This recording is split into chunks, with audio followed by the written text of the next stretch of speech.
Bienvenue sur les épisodes bonus de Famille Minimaliste. Une semaine sur deux, j'aborde des sujets très précis, en 5 minutes, pour vous donner des solutions concrètes et vous aider à vivre mieux avec moi. Allez, c'est parti pour l'épisode du jour.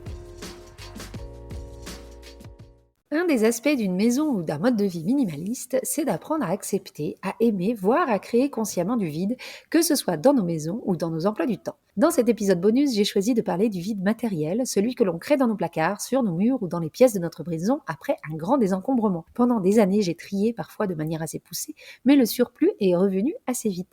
Et si les raisons pour lesquelles le bazar est revenu sont multiples, l'une des raisons non négligeables était cette incapacité que nous avions, ou plutôt que j'avais, pour être tout à fait honnête, à voir le vide comme un appel à racheter de nouvelles choses. À mon avis, une des clés pour mieux vivre avec moins est donc de changer notre rapport au vide, de le considérer autrement. Dans cet épisode, je partage donc avec vous quelques réflexions pour vous aider à voir le vide autrement. Vider une pièce de ses objets ou meubles inutiles, c'est se donner l'opportunité de la remplir de vie. C'est laisser la place aux habitants de la maison d'occuper et d'utiliser l'espace différemment.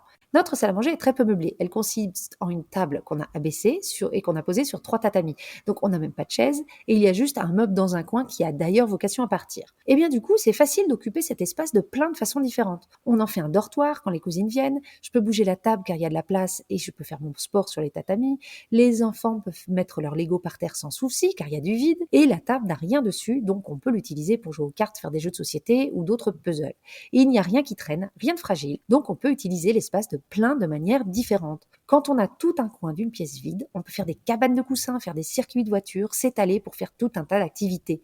Moins de place pour les objets, plus de place pour les humains. Le vide sur les murs, c'est aussi la possibilité de se reposer l'esprit, ne pas être surstimulé, de guider le regard sur les fenêtres si on a la chance d'avoir une jolie vue, ou sur d'autres éléments de décoration qu'on a envie de mettre en valeur. Tous les murs n'ont pas vocation à être remplis de 15 tableaux, voire même d'un seul tableau.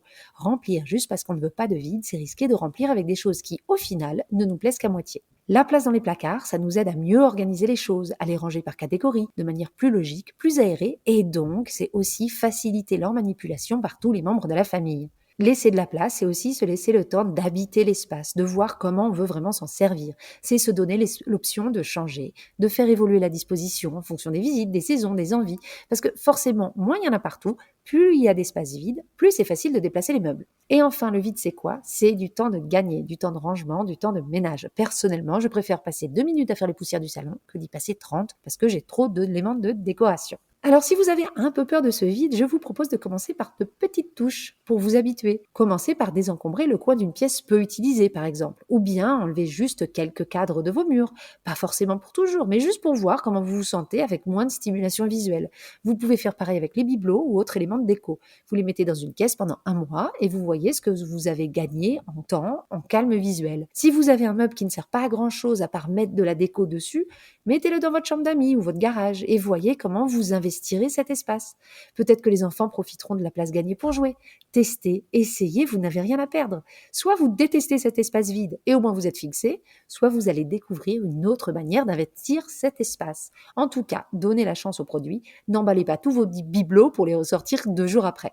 Vous aurez sûrement besoin de plus de temps pour vous habituer à cette place retrouvée et en voir les bénéfices ou bien réfléchir à de nouveaux usages. Quand on commence à voir le vide de manière positive, de le voir non comme un manque, mais comme une opportunité de mieux utiliser son espace pour toute la famille, alors on arrête de vouloir le remplir à tout prix. Et ça, c'est quand même un gros pas vers une vie concentrée sur l'essentiel et débarrassée du superflu. Et voilà pour l'épisode bonus du jour, merci de l'avoir écouté. Si vous l'avez trouvé utile, merci de le partager, de mettre des cœurs, des étoiles et des commentaires sur votre plateforme d'écoute. C'est une des meilleures manières de me soutenir dans la création du podcast. Et si vous voulez aller encore plus loin, vous pouvez même faire un don sur la plateforme Ko-fi, le lien est en bio, cela me permet de couvrir les coûts de production liés au podcast. Je vous dis à très bientôt dans un bonus ou dans un épisode plus long. Et en attendant, n'oubliez pas, vivre avec moins, c'est vivre avec mieux.